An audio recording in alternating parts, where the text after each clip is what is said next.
Today I'm here with Blue Jackets development coach, brand new development coach, Mark Letestu. Mark, you know they say the third time's a charm, so here you are in your third go-around with the Blue Jackets, 2 times as a player and now as a coach. How does this feel for you, ending your playing career and now starting a new venture? I think natural. Like you said, I've been coming through that door a few times as a new guy. A little different because the role is certainly different. But this is always kind of where I envision myself starting the second aspect of my hockey career. You know, I always wanted to get into coaching or something front office ways. So just being in this city, being with this team, makes the move feel just a little bit more comfortable for me. And when you look at your career, this seems like it is a perfect role because you came out of college and you went into the Penguins organization. It was American Hockey League, National Hockey League. You come here to the Blue Jackets, you go off to the Winnipeg Jets, back and forth, American League, National Hockey League by the time it's over. So you've seen a lot of things. You've played with a lot of players. You've played for a lot of coaches. You've worked with a lot of people in this game, haven't you? Yeah, well, I think that's probably my biggest asset, I would say, coming into this role. There's not going to be a lot that those kids are going to be going through that I haven't myself had to deal with. Like I said, I've played different roles on different teams. You forgot East Coast Hockey League, that's in there too. So, I've seen just about all of it. And the great thing is with the staff that's assembled here, if I haven't seen it, there's likely somebody else, whether it's Derek or Brad or Rick, who have. So I think as an organization, as young players coming in, there's certainly a lot of experiences that they can lean on. Some of the guys you mentioned right there, Derek Dorsett is going to work with you as a development coach. Rick Nash is the guy you guys are going to report to now, as he's the director of player development. I did want to ask you about Dorsett. We wanted to do this with both of you at the same time, but Dorsett's out of town. So you guys were such different players in the way that you went about things. I know you're friends. I know that you talk. How will you guys work together and make sure everything is the same message on the same page? Well, I think it's always a team effort. I think what you see on the ice tends to translate to the front office. I think that's why guys ending their playing careers are good fits for this, because they know how to become part of a team. His career, much like mine, it came through work. I don't know if there's a smaller guy that played harder. I seen him take beatings just to prove a point sometimes, fighting guys, a foot and a half taller than he was, just to spark the team. So I know that energy, that passion for hockey, that's going to translate to the job, and I think he's as an important asset as any that we've gotten recently.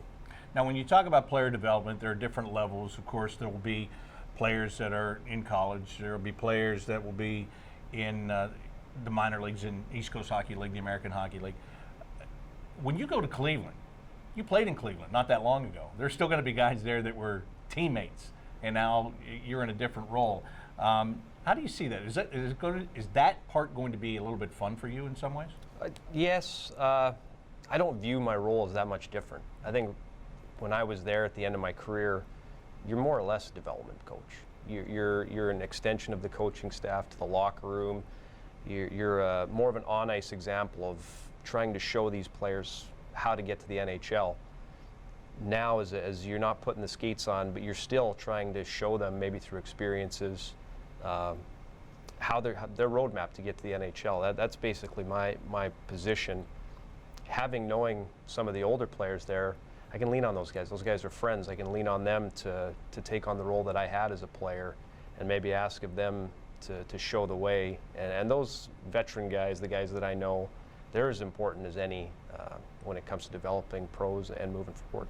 I know it's very early in the summer and the roster doesn't get set until much later, but what kind of talks have you guys had about what you think, what type of a team that you might have there?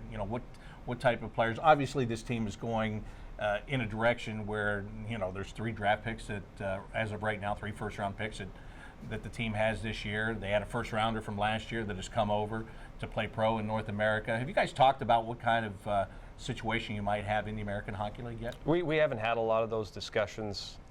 Knowing that you were going to ask me something about it, I don't know that it matters. I think when you're developing players, prospects, it doesn't matter if your team's great, if it's not great. You constantly need waves of talent coming in. I think that internal competition, pushing for spots, that's what creates the internal kind of drive to be the best. So for me, it doesn't matter whether we got a great team, how many draft picks we got coming in.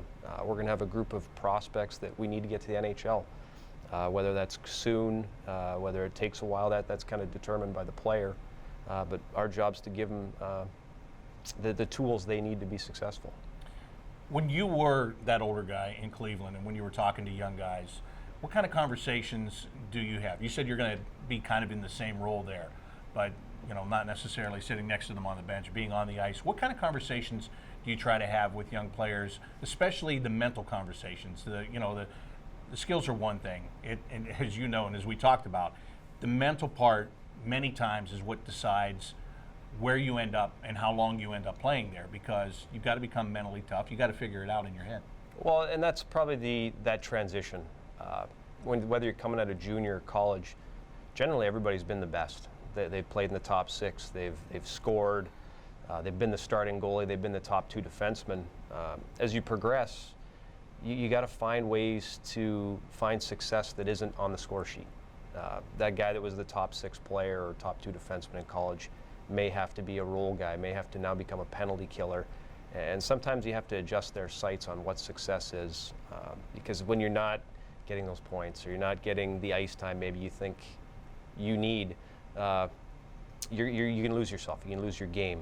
So I think as somebody in my role, you're constantly trying to reinforce where we see them as players, where they can be, and what they need to show every night, especially consistency with young players, which can be difficult, so that they're successful when they finally do put on the Union blue. When you talk about that, it makes me think of this. Is it when you have a coach, like Mike Eaves is the head coach in Cleveland, and as a coach you can tell a player something time and time and time again, sometimes a different voice comes in, says the same thing, and gets results. Almost like a parent, right? You can tell your own kid the same thing. Somebody can walk in off the street, tell them the same thing you did. They do it. Is that is that kind of the thing too? You'll work closely with Mike and his staff there, and just find out, what do you need from me? What's that support I can provide? Oh, certainly that's hugely important. Whether it's the coaches here or even junior coaches, you have to work with them. I think something that can set kids back is mixed messages, and you want to avoid that. And for me, you have to be working in tandem. But like you said, when you started talking about, I thought about my kids myself. You know how it is. You tell them and you tell them and you tell them, and it doesn't get through. But whether it's a different voice or a different set of eyes or just a different way of relaying the message, sometimes it clicks. And I think that's why, we've assembled this player development staff. There's a lot of different point of views, a lot of different past experiences. And I think whether the messaging from one person maybe isn't striking the right chord, there's another person maybe from a different perspective that can help relay what needs to happen. One thing about hockey's development that I've found fascinating and confusing all at the same time is players that are playing junior hockey or playing college hockey, because the development staff wants to check on them. And you'll go and watch them play and talk to them, but you don't have that control. In the American Hockey League, full control, because that coaching staff is trying to do what this coaching staff is trying to do. But if you have a player that's in college or a player in junior, it's a little different dynamic. You're not going to go to that coach and say, hey, I need you to play this guy in this role. He's going to play him how he needs to play him. How do you foresee those types of conversations with players? I think, again, it's a partnership.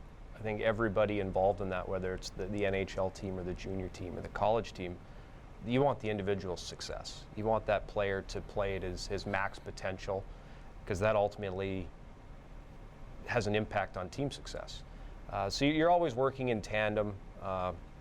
You're certainly not going to overstep, because you never know when that next prospect is there, and you don't want to sour those relationships. So you're always working together. And again, everybody's best interest is the player, and we want them to be as good as they can be. So, you got to get comfortable having conversations, cold calling coaches and talking about players that I myself still have to meet and get to know.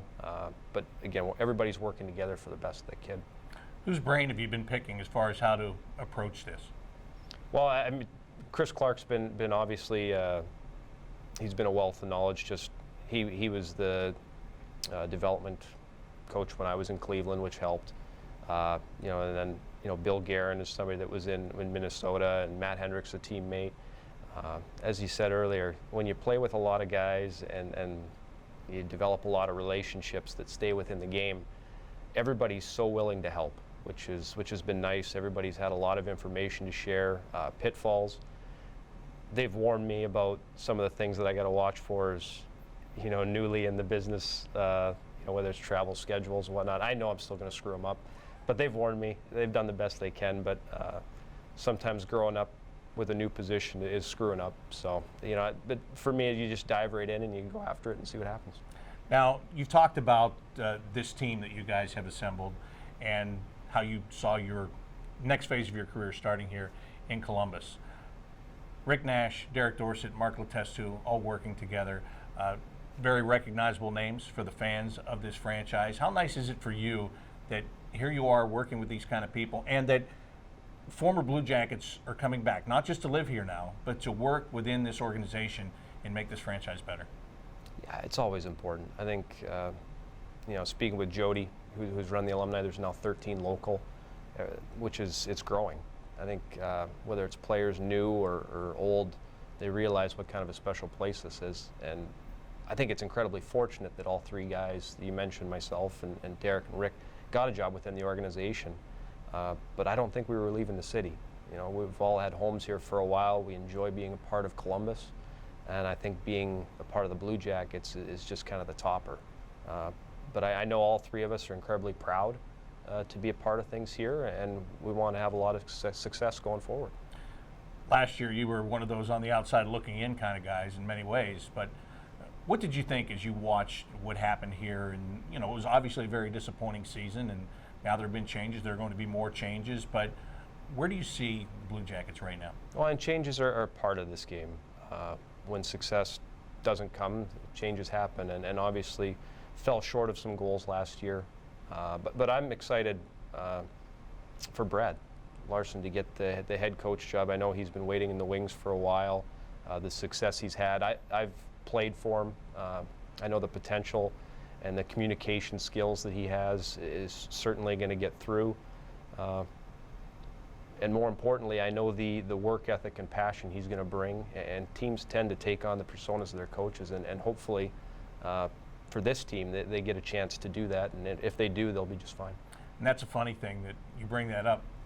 When you're an assistant coach, the regular fan doesn't get to know a lot about you. The player obviously knows a great deal about every coach there because you're with them every single day. So, the perception, the outside perception, very seldom is the reality, right? Well, and I think you can see that in some of what the players have said about it and the excitement for Brad to run a bench. They're excited for it. I think that enthusiasm has to carry over through the summer here, through workouts, and then into training camp. And that first game with a full house, finally, it'll be special, and hopefully I'll get to be here for it. Now, when you were on the outside looking in, you saw a couple former teammates, Jack Roslovic and Patrick Laine, join the Blue Jackets in a trade. Were you surprised by either of those guys in what they did? Especially, what about Jack? I mean, did you see more out of Jack maybe and take some bigger steps than he had with the Jets when you were a teammate of his there? Well, you certainly got more opportunity to show what makes him special. I mean, the play with the puck is kind of undeniable. And he has the ability to move his feet and set up plays, and he makes his teammates around him better. I remember playing with him and being the beneficiary of him opening ice with his feet. But I do think sometimes we talk about maybe some of the shortcomings that had come for those two. Just a difficult circumstance that would have been around last year. You're coming to a new locker room, you're trying to get to know guys, and you basically can't see them. So I think any kind of shortcomings they may have, you almost have to throw it out. You probably feel like a stranger coming to the locker room every day because you don't have that opportunity to really bond with your teammates. So I hope for them they get a better chance to, obviously next year with things and protocols kind of lightening up, they get a chance to really integrate themselves into the room and become bigger parts of the team. And Jack had a little bit of an advantage. Being from Columbus, he had skated with some of those guys before and kind of knew them.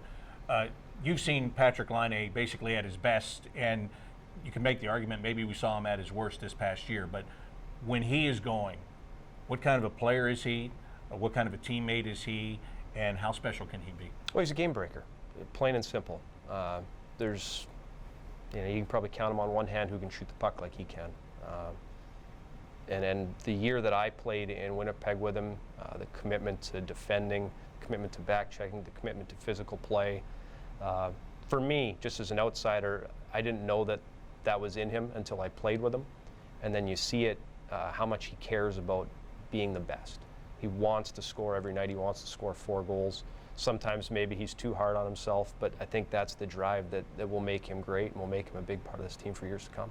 Did you have a chance to talk to him much this past year? You mentioned all the protocols. You can't be around people. Did you talk with him much? Just exchange some text messages, kind of letting him know about the city, welcoming him here, that if you need anything to reach out. But no, I had some big responsibilities at home with the kids running around, so that was my priority.